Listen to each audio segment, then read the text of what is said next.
December 1944. The Ardennes forest. 500 American soldiers marched into the frozen woods on what should have been a routine patrol. 3 days later, only silence came back.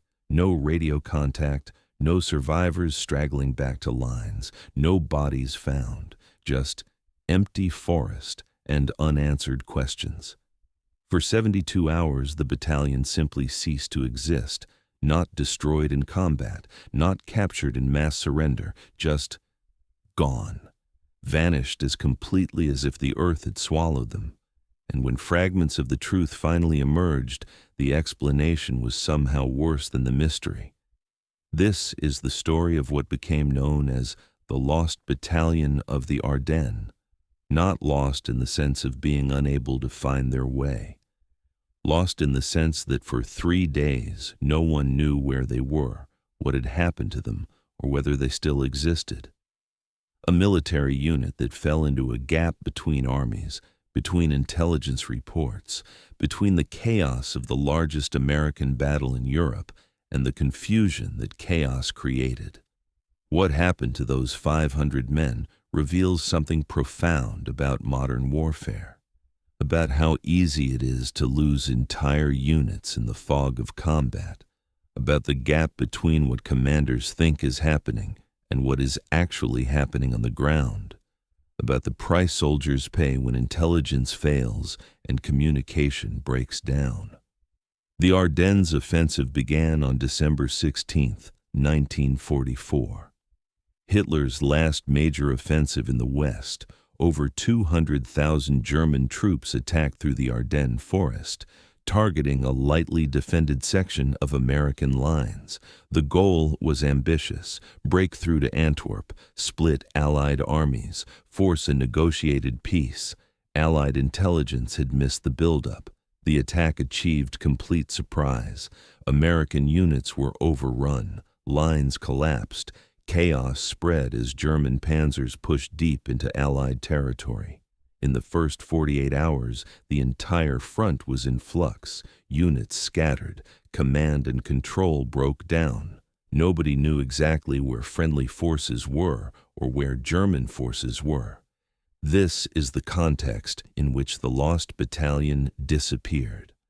Not during stable defensive operations with clear lines and good communication, but during the most chaotic phase of the most confused battle American forces fought in Europe. A perfect storm of fog and friction where losing track of an entire battalion was not just possible, but almost inevitable. The battalion was 2nd Battalion, 550 Infantry Regiment, 28th Infantry Division, approximately 550 men. Mixed veterans and replacements, commanded by Lieutenant Colonel James Harmon, 42 years old, West Point graduate, experienced officer who had led the battalion since Normandy. On December 18th, 48 hours into the German offensive, Division Headquarters ordered 2nd Battalion to conduct reconnaissance in force. German units had been reported in the forest, southeast of their position. Division needed to know German strength and location. 2nd Battalion would probe forward, make contact, report back. Standard mission. Harmon received the orders at 0600. His battalion was already exhausted. They'd been fighting continuously since the 16th. Casualties were mounting, supplies were running low, but orders were orders. He assembled his company commanders, briefed the mission.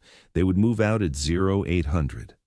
The plan was straightforward: advance southeast along a forest road, maintain radio contact with regiment. If they encountered strong German forces, break contact and report. Do not get decisively engaged. This was reconnaissance, not assault. Get information, get out. Simple. Except nothing in the Ardennes in December 1944 was simple. The battalion moved out on schedule, 550 men in column formation, spread over 2 miles of forest road. Weather was miserable: snow, fog. Temperature just below freezing, visibility perhaps 50 meters, conditions that made control difficult, and communication worse. For the first 2 hours, the advance proceeded normally. Radio checks every 30 minutes. Battalion reported position and status. No enemy contact. Continuing mission. Regiment acknowledged. Everything by the book. At 10:30 hours, 2nd Battalion reported they were approaching the village of Lanzerath. Small cluster of buildings. Pre-war population maybe 200. Now presumably evacuated or sheltering in basements. Battalion would clear the village, then continue reconnaissance beyond. That was the last transmission regiment received. At 1100 hours, regiment attempted routine radio check. No response. They tried again at 11:30. Silence. At 1200, regimental commander ordered radio operators to keep trying.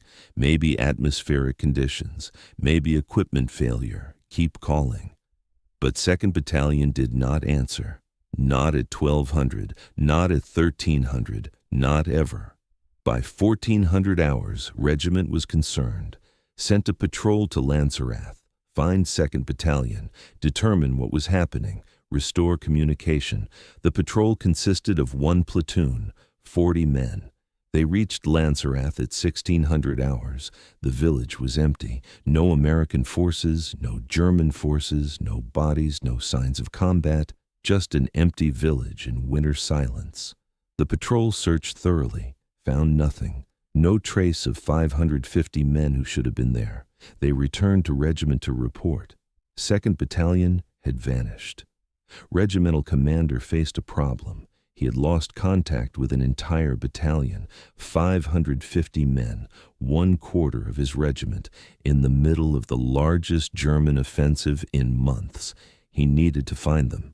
But he also needed to defend his sector, could not send his entire regiment searching. The front was too fluid. German attacks were continuing. He had missions to accomplish. He reported the situation to Division. Division ordered him to continue attempts at radio contact, send patrols when possible, but maintain defensive positions. Division would try to get reconnaissance aircraft to search for the battalion, weather permitting. Which it was not. Fog and snow grounded all aircraft. For 3 days, 2nd Battalion existed in a void. Regiment did not know where they were. Division did not know. Corps did not know. American intelligence had no information. German intelligence, when captured documents were later examined, also had no information. 550 American soldiers had simply disappeared from the battlefield. The families back home had no idea. Letters would stop coming eventually. But that would take weeks. For now, the wives and mothers and children of 2nd Battalion thought their men were fighting in France, alive, writing letters that would arrive any day. They did not know those men had vanished. On December 21st, 72 hours after last contact, the first survivors appeared. Not at Lanzerath, not anywhere near where 2nd Battalion should have been, but 15 miles southeast, behind what were supposed to be German lines. 10 men, ragged, exhausted, nearly frozen. They staggered into an American position and collapsed. When they could speak, they told a story that explained nothing and raised more questions. 2nd Battalion had reached Lanzerath as planned, cleared the village, no enemy contact, continued reconnaissance beyond, advanced another 3 miles into the forest, still no contact. Strange. Intelligence had reported German forces in this area, but the forest was empty. Then they found out why. They had not advanced into German positions. They had advanced past German positions. The German units they were looking for were not ahead of them. They were behind them and all around them. 2nd Battalion had walked through a gap in German lines without realizing it, and when the gap closed, they were trapped.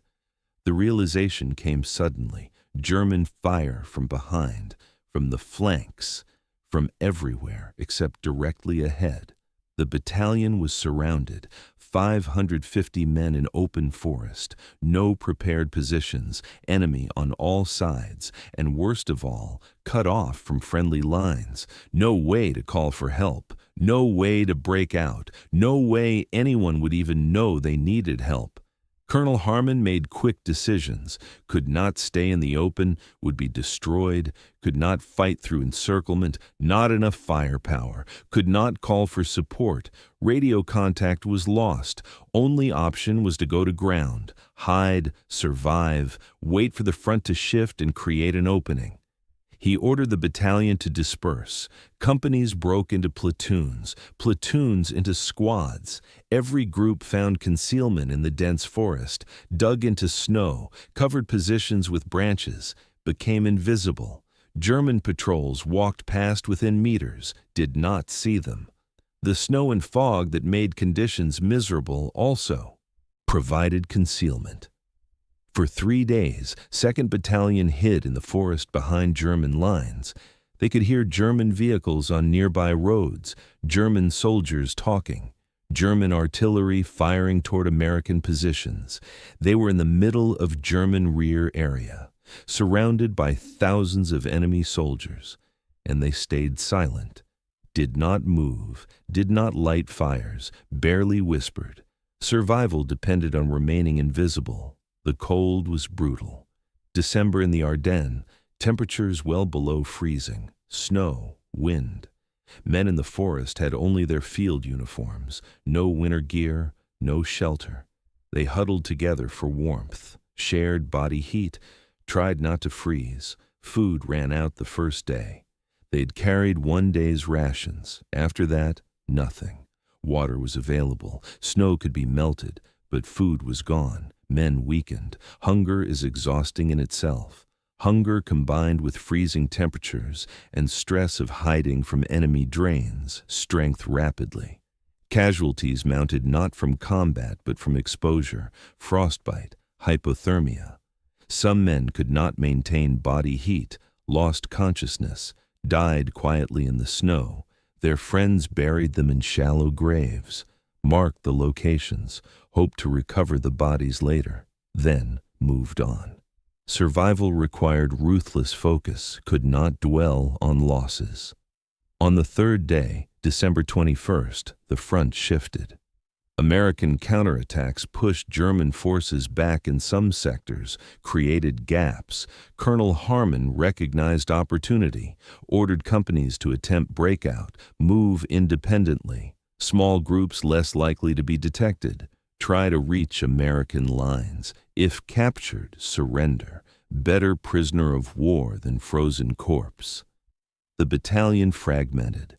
Groups of 10 to 30 men moved through the forest, heading west toward where American lines should be. Navigation by compass, moving at night when possible, hiding during day, avoiding German positions, slow, careful, silent. Most groups made it. Over the next week, fragments of 2nd Battalion straggled back to American lines. 10 men here, 20 there, 30 somewhere else. They appeared at different locations over 50-mile front, exhausted, frostbitten, starving, but alive. By December 28th, 415 men had returned. 135 had not. Some were confirmed dead. Bodies recovered from the forest. Some were prisoners, captured during the breakout attempts. Some were simply missing, never accounted for, lost in the Ardennes forest, perhaps dead in concealed locations, perhaps captured and never processed properly, perhaps buried in unmarked graves. Nobody knew. The after-action reports tried to make sense of what happened. How does an entire battalion vanish for 3 days? Multiple factors. Bad weather that grounded reconnaissance aircraft, fluid front lines that made positions uncertain, communication failure, intelligence gaps, German forces moving faster than expected, American forces not where they thought they were. All combined to create a situation where a battalion could walk into trap without anyone noticing. But the deeper question was systemic. Modern military operations depend on information. Commanders make decisions based on intelligence about where friendly forces are and where enemy forces are. When that intelligence is wrong or absent, disasters happen. 2nd Battalion was not destroyed by German military superiority. It was destroyed by information failure. Nobody knew where anybody was. And in that fog of uncertainty, 550 men walked into an encirclement that should not have been possible. The losses were significant: 135 men, 25% of the battalion, not from heroic last stand, not from decisive battle, from confusion, from being in the wrong place with wrong information, from exposure and isolation, from systemic failure of command and control. The survivors struggled with what happened. Some blamed Colonel Harmon for advancing too far. Some blamed regimental intelligence for providing bad information. Some blamed division for ordering the reconnaissance in the first place. But mostly, they blamed the chaos. The Ardennes offensive had created conditions where these failures were inevitable. They were just the ones who paid the price. After the war, several investigations examined the incident. What went wrong? How to prevent similar losses? The conclusions were technical. Better communication equipment, more reliable radios, better coordination between units, improved intelligence gathering, all reasonable recommendations, all implemented to some degree. But the fundamental problem remained unsolved. War is chaos. Information is always imperfect. Communication always breaks down at critical moments. Units will always be in wrong places at wrong times. No amount of improved technology or better procedures can eliminate the fog of war, can only reduce it slightly. The risk remains. The Lost Battalion became case study in military schools, taught to officers learning about command and control, about the importance of communication, about what happens when it fails. The lessons are valuable, but abstract. Until you are the officer who loses contact with your unit, then it becomes very real, very quickly. The families of the lost men struggled most. 135 soldiers who did not come home, some confirmed dead, some listed as prisoners, some simply missing. The families wanted answers, wanted to know exactly what happened, wanted bodies returned for burial, wanted closure. They received official notifications: killed in action, missing in action, prisoner of war. But little detail. The Army could not provide detail because they did not have it. The 3 days 2nd Battalion was lost were documented only through survivor testimony, fragmentary, contradictory in places. Nobody had complete picture. Some families searched for years, wrote letters to Army, to Congress, to anyone who might have information. A few traveled to Ardennes after the war, walked the forests, looked for graves. Most found nothing. The forest had reclaimed its dead. Snow and time had erased the traces. One mother, Mary Henderson, spent 15 years searching for her son, Private Thomas Henderson. Listed as missing in action, she never accepted it, believed he was alive somewhere, perhaps had amnesia, perhaps was in a hospital unable to communicate. She wrote thousands of letters, followed every lead, never gave up hope. In 1960, she received notification remains had been found in Ardennes forest, identified through dental records as her son. He had been dead since December 1944, 16 years. She had spent 16 years hoping. Now she could mourn. She had his body brought home, buried properly, with headstone, with ceremony. Finally, closure. But some families never got closure. 37 men from 2nd Battalion remain missing. listed as killed in action, body not recovered. Their names are on memorials, wall of missing at cemetery in Belgium, but no graves, no remains, just names, and families who waited for news that never came. The survivors of 2nd Battalion carried their own burdens. Survivor guilt. Why did they make it out when friends did not? Memories of men who died in the forest, who they buried in snow, who they left behind when they escaped. These memories do not fade. Even decades later, the survivors remembered. Private Robert Mitchell survived the 3 days, made it back to American lines, fought through rest of the war, returned home, got married, had children, built successful life. But every December, he became withdrawn. Quiet. His family learned not to ask why. They knew. Ardennes, the lost days, the friends who did not come back. In 1992, at age 70, Mitchell attended a reunion of 2nd Battalion survivors, about 40 men out of 415 who survived the war. Most were dead. These 40 represented the last. They gathered in Washington, D.C., visited the World War II Memorial, shared stories, remembered. Mitchell spoke at the gathering, described the 3 days, the cold, the fear, the helplessness of hiding while Germans walked past, the men who died from exposure, the desperate breakout, the relief of reaching American lines, and the guilt, always the guilt. "We were lucky," he said. "That's all it was, luck. The men who didn't make it were no less brave, no less capable, just unlucky. Wrong place at wrong time. I think about them every day, wonder if I could have done something different, saved more of them. I know intellectually it wasn't my fault, but emotionally I carry them, will carry them until I die." The other survivors nodded. They understood, shared the same burden, same memories, same guilt. They had survived. 135 had not. There was no making sense of it, no finding meaning, just living with it. Mitchell died in 2003. His family found a letter in his papers, written to his children, to be read after his death. In it, he described the 3 days in detail, more than he had ever told them while alive. He wanted them to know, not for glorification, but for understanding. This is what happened. This is what I lived through. This is why December was hard.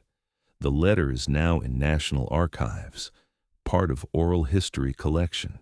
Mitchell's testimony, his memory, his burden, preserved for future generations, so they can understand what war is really like, what happens when information fails and units are lost, what soldiers carry home with them. The lessons of the Lost Battalion remain relevant. Modern military forces have better technology.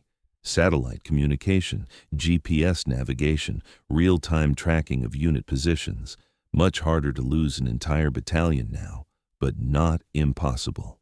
Communication still fails. GPS can be jammed. Fog of war still exists. Afghanistan and Iraq produced similar incidents. Units isolated, cut off from support, lost in the sense that higher command did not know their exact position or status. Most were recovered, but the risk remains, will always remain. War is chaos. Information is imperfect. Units will be in wrong places at wrong times. The question is how we respond. Do we learn from incidents like Lost Battalion, improve systems, train better, reduce risk? Or do we accept that these failures are inevitable cost of war? Both approaches have merit. Both have limits. The men of 2nd Battalion did not have choice. They were sent on mission with bad intelligence, walked into trap, spent 3 days hiding and freezing. 25% died. The survivors carried memories for rest of their lives. That was the price of systemic failure. Individual soldiers paid with their lives and their peace of mind. We owe them memory, recognition, not just as casualties, as humans who experienced something terrible, who survived or did not through no fault of their own, who deserved better intelligence, better support, better luck. The Lost Battalion of Ardennes. 550 men who vanished, 415 who returned, 135 who did not, 72 hours that revealed how easily modern military operations can fail, how quickly chaos can consume order, how high the price can be when systems break down. They are not forgotten. Memorials mark their sacrifice, records document their story. Survivors testified to their experience, and we learn, or try to, because the alternative is to let their suffering be meaningless, to repeat the same failures, to lose more battalions in future wars. That would be the real tragedy. Not that they were lost, but that we learned nothing from their loss, that we failed to honor them by improving, by reducing risk for future soldiers, by taking seriously the responsibility to know where our forces are and protect them. The Lost Battalion teaches us that war is not just about tactics and weapons. It is about information and communication, about knowing where your people are, about not sending them into situations where they can simply disappear, about maintaining command and control even in chaos. These are hard lessons, expensive lessons, paid for in lives and trauma. The men of 2nd Battalion paid. We owe them the effort to learn, to remember, to do better. That is their legacy, not just their sacrifice, but the imperative to learn from it, to honor them by improving. By never forgetting that behind every lost battalion are real men with families and futures, who deserved better than to vanish into forest and silence. May we remember them, all of them, the ones who came back and the ones who did not. May their story teach us, may their sacrifice not be in vain. The Lost Battalion. December 1944. Ardennes Forest. 550 men, 72 hours, 135 lost forever. Remember them. Learn from them. Honor them by doing better. That is what we owe. The immediate aftermath of 2nd Battalion's ordeal rippled through the entire 28th Infantry Division and beyond. When fragments of the battalion began reappearing on December 21st and the following days, each group brought similar stories, surrounded without knowing it, trapped behind enemy lines, 3 days of hiding in freezing conditions, desperate escape through German rear areas. Division intelligence compiled these accounts into a comprehensive report.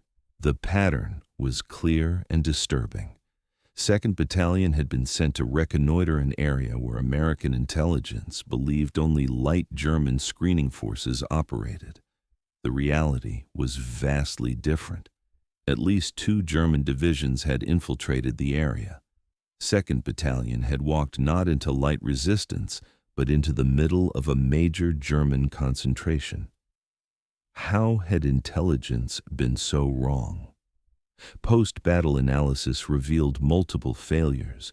Reconnaissance aircraft had been grounded by weather for days before the mission. No aerial photography, no visual confirmation of German positions. Intelligence was relying on outdated reports and assumptions that German forces were where they had been 3 days earlier.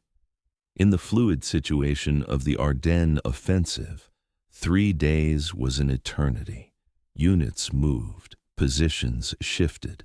The map that division used to plan 2nd Battalion's mission bore little resemblance to actual German dispositions. Radio intercept intelligence had detected German units in the area, but the intercepts were fragmentary. German radio discipline was good. They used landlines when possible, kept radio transmissions brief and encrypted. American intelligence could detect presence, but not strength or exact positions. They knew Germans were there, did not know how many or precisely where. That uncertainty should have prompted more caution. Instead, it was downplayed.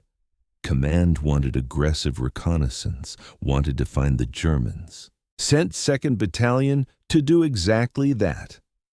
The result was predictable in hindsight. Battalion walked into concentration of enemy forces far stronger than anticipated. By the time they realized the situation, they were surrounded.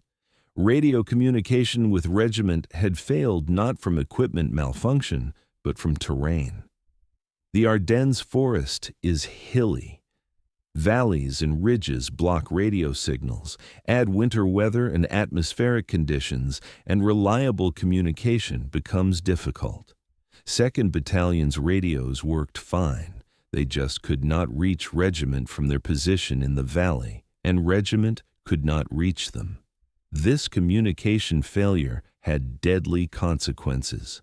For 3 days, regiment did not know 2nd Battalion was surrounded and needed help, could not send relief, could not provide fire support, could not even warn them about German positions.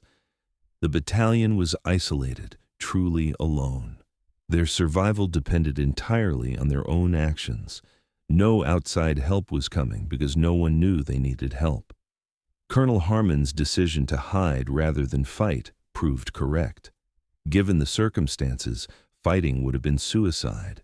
550 men against thousands, in open forest, with no support, they would have been destroyed. By going to ground, by exploiting the weather and terrain for concealment, Harmon saved most of his battalion. But the price was steep. 3 days of exposure, no food, constant stress. The physical and psychological toll was immense. Medical examination of survivors documented the effects. Average weight loss was 15 to 20 pounds in 72 hours, from combination of starvation, dehydration, cold exposure, and extreme stress. Many had severe frostbite, fingers, toes, ears, nose, tissue damage that would require amputation or leave permanent damage. Some had hypothermia so severe they required extensive hospitalization. Their core body temperatures had dropped to life-threatening levels. Psychological effects were harder to quantify, but equally serious. Men who had spent 3 days hiding in snow, surrounded by enemy forces, listening to Germans pass within meters, watching friends die from cold, developed symptoms of what we now recognize as acute stress disorder and post-traumatic stress. Nightmares, hypervigilance, startle responses, inability to relax. The body and mind had been in survival mode for 72 continuous hours.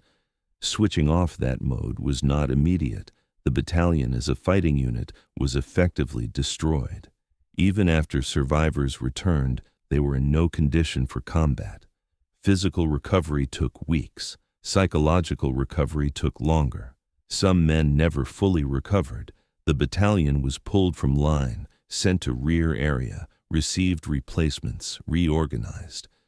But the men who had been through the lost days were different, changed. The easy confidence of soldiers who have not yet faced death was gone, replaced by wary knowledge of how quickly things can go wrong, how easily you can be abandoned by systems that are supposed to protect you. Some soldiers requested transfer, could not stay with the unit. Too many memories. Every face reminded them of someone who did not come back. Every meal reminded them of 3 days without food. Every night in the forest reminded them of hiding in the snow. They needed fresh start, new unit, new people, place where they were not constantly reminded. Others stayed, felt obligation to dead friends, felt the battalion was family.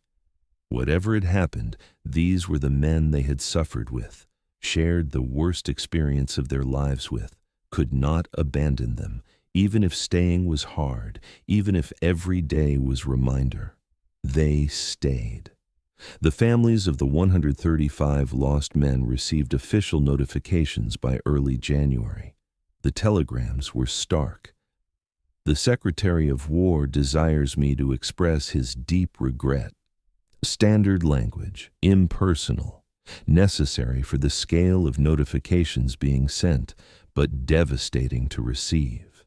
Some families received killed in action notifications. Bodies had been recovered, could be identified, cause of death confirmed. These families had terrible certainty. Their son or husband or father was dead, could be buried, could be mourned, as much closure as war allows. Other families received missing in action notifications. Body not recovered, status uncertain, maybe alive somewhere, maybe prisoner, maybe wounded and unable to communicate, maybe dead but not found. These families had hope. Hope that grew more desperate and more painful as weeks became months, became years without news. Military protocol required that MIA status be maintained until proof of death, reasonable from administrative perspective, but torture for families. Mary Henderson was not alone in her years of desperate hope. Dozens of families clung to the possibility that their missing soldier would return. Refused to accept what was almost certainly true, that their loved one had died in the Ardennes forest and would never come home. The Army established graves registration units to search battlefields after combat moved on. These units had grim task: find and identify American dead, recover bodies, establish temporary cemeteries, process remains for eventual return to families or permanent burial in military cemeteries. In the Ardennes, this work was particularly difficult. Battles had been fought over same ground multiple times, bodies were scattered. Weather and time had made identification harder. Many remains could not be identified, could only be classified as unknown American soldier. Some of 2nd Battalion's missing were found this way. Bodies recovered months or even years later, identified through dental records, dog tags, personal effects. Families finally received confirmation. Their missing soldier was confirmed dead. Some remains were returned to United States for burial. Others were buried in American military cemeteries in Europe. Families could visit, could see the grave, could know their loved one rested in honored ground. But 37 men were never found, despite extensive searches, despite families hiring private investigators after the war, despite veterans returning to search the forests. These men simply vanished, presumably died during the 3 days, bodies buried by comrades in unmarked graves that were never found, or died in isolated locations, or were hit by artillery and destroyed beyond recognition. Whatever happened, their remains were never recovered, never identified, never properly buried. Their names are inscribed on the tablets of the missing, wall at American Military Cemetery in Belgium, listing thousands of American servicemen who died in Europe but have no known grave. The memorial is beautiful, dignified, proper honor to the fallen. But it is not a grave. Families could visit, could see the name, but could not stand at a gravestone, could not place flowers on a grave. The absence was permanent. This ambiguity created unique grief. Confirmed death allows mourning, allows moving on. Missing in action prevents closure. Always the question, what if? What if he survived somehow? What if records were wrong? What if he was prisoner who was never repatriated? What if he had amnesia and was wandering Europe unable to remember who he was? Unlikely, irrational, but possible. And possibility prevented full acceptance. Psychologists who studied families of MIA soldiers found distinct patterns: initial shock, then hope, then as time passed, gradual acceptance, but never complete closure. Always residual doubt. Families of MIA soldiers often maintained hope for decades, reacted to any news about recovered remains, any story about found soldiers. always wondering if this time, finally, there would be news. The children of these missing soldiers faced particular challenges. They grew up with fathers who were simultaneously dead and not dead, present in memory and stories, but absent in reality. Status uncertain. Some children maintained belief their father would return. Others accepted he was dead. Both approaches created psychological complexity. How do you mourn someone who might not be dead? How do you move on when status remains unresolved? Sarah Henderson, daughter of Private Thomas Henderson, grew up with her mother's quest to find her father. She was 3 years old when he was listed missing, remembered him only vaguely, but grew up watching her mother search, write letters, follow leads. The search dominated family life. When remains were finally identified in 1960, Sarah was 19. 16 years of uncertainty, finally resolved. She later wrote about the experience, the mixture of relief and grief when notification came. Relief that finally there was certainty. Grief that hope was extinguished. The hope had been painful, but it had also been something. Its absence left a void. The memorial service, the burial. Finally mourning father she had lost 16 years earlier. Processing grief that had been suspended all that time. Her memoir provides window into experience of MIA families, the unique psychological burden, the way uncertainty shapes life, the relief and pain of resolution. Her story, and stories like it, add human dimension to military statistics. Behind every MIA notation is a family living with ambiguity, waiting for news, hoping and fearing simultaneously. The lessons from Lost Battalion extended beyond immediate tactical changes. The incident prompted serious examination of how military organizations handle information failure. How do you make decisions when you do not know where your forces are? How do you balance aggressive operations with force protection? How do you prevent similar losses? Some answers were technical. Better radios, more robust communication systems, redundancy, backup methods, satellite communication decades later, GPS tracking. Modern technology has reduced, though not eliminated, the risk of losing contact with units. But technology is not complete solution. Equipment fails, systems are jammed, batteries die, human error occurs. The fundamental problem of information uncertainty in war remains. Other answers were procedural. Better intelligence gathering, more thorough reconnaissance before committing forces, more conservative planning that assumes intelligence might be wrong. These procedures reduce risk, but also reduce aggressiveness. Military operations always involve trade-offs between caution and initiative. Too much caution and opportunities are missed.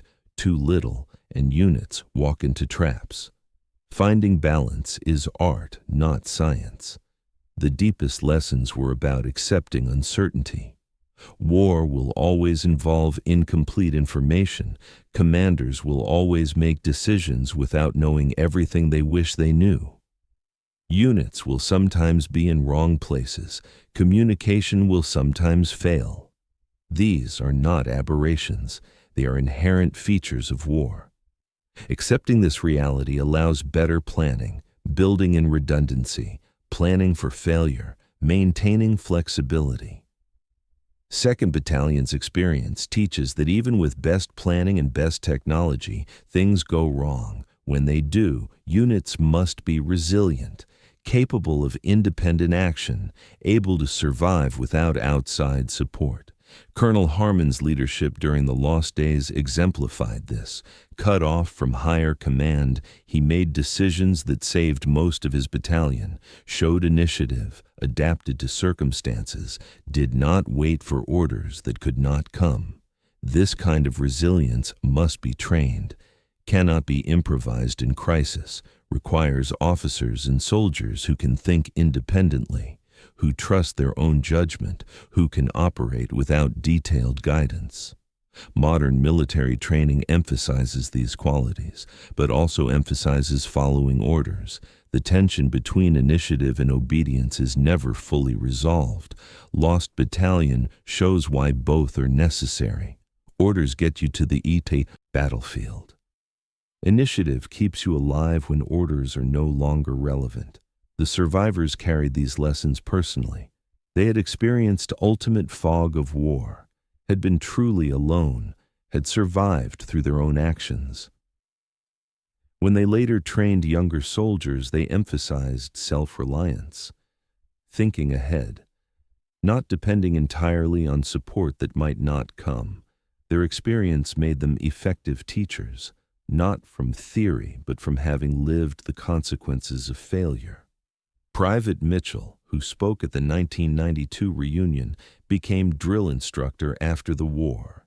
He trained new recruits, made sure they understood that war was not what movies showed, was not glorious, was not simple, was chaos. And survival in chaos required skills beyond shooting straight, required thinking, adapting, helping each other. He told stories about the lost days, not to traumatize recruits, but to prepare them, to make sure they understood what might happen and how to survive it. His recruits remembered him decades later. Tough but fair, demanding but caring, a man who clearly knew what he was talking about, who had been there, who wanted them to survive what he had survived. His legacy was not just the men he saved in Ardennes by helping them hide and escape, but the men he trained afterward, who learned from his experience, who applied those lessons in Korea, Vietnam, and later wars. The institutional legacy of Lost Battalion is harder to trace, but equally important. The incident became case study, studied in war colleges, analyzed in staff planning courses, used to teach about information management, communication, and decision-making under uncertainty. Officers learned what happened, what went wrong, what could have been done differently. The analysis was not to assign blame, but to extract lessons, to improve future operations, to reduce likelihood of similar incidents. Whether those lessons were actually learned is debatable. Military organizations have short institutional memory, personnel turnover. New generations of officers who did not experience or study Lost Battalion make decisions based on current doctrine and recent experiences. The specific lessons fade, the general patterns repeat, units still get isolated, communication still fails, intelligence is still wrong, the fog of war persists. But some progress has been made. Modern military operations have better situational awareness than 1944. Real-time tracking, satellite imagery, drone reconnaissance, communication redundancy. The specific failure that led to Lost Battalion is less likely now, not impossible, but less likely. That is progress, incremental, incomplete, but real. The question is whether that progress is enough, whether modern technology has fundamentally changed the equation or just moved the margins. The answer is probably both. Technology helps, but does not eliminate fundamental uncertainty of war. Units can still be isolated, cut off, lost in sense.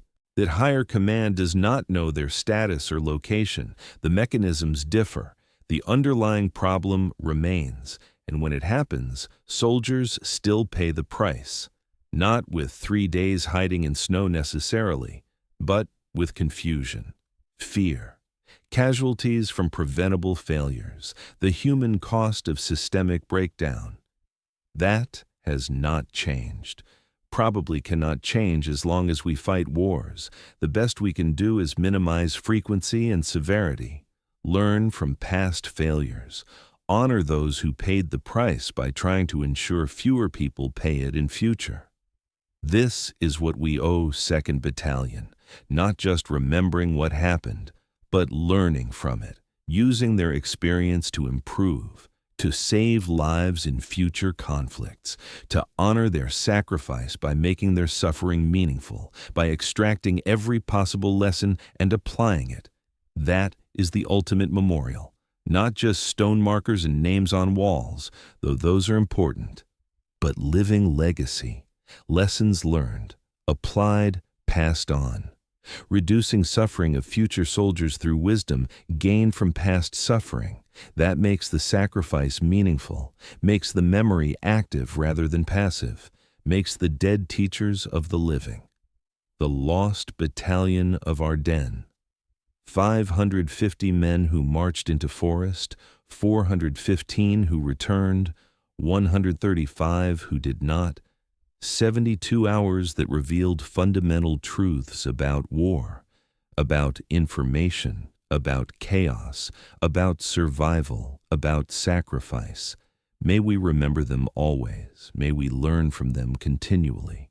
May we honor them by doing better, by applying their lessons, by reducing the suffering of future soldiers through wisdom purchased with their blood and trauma.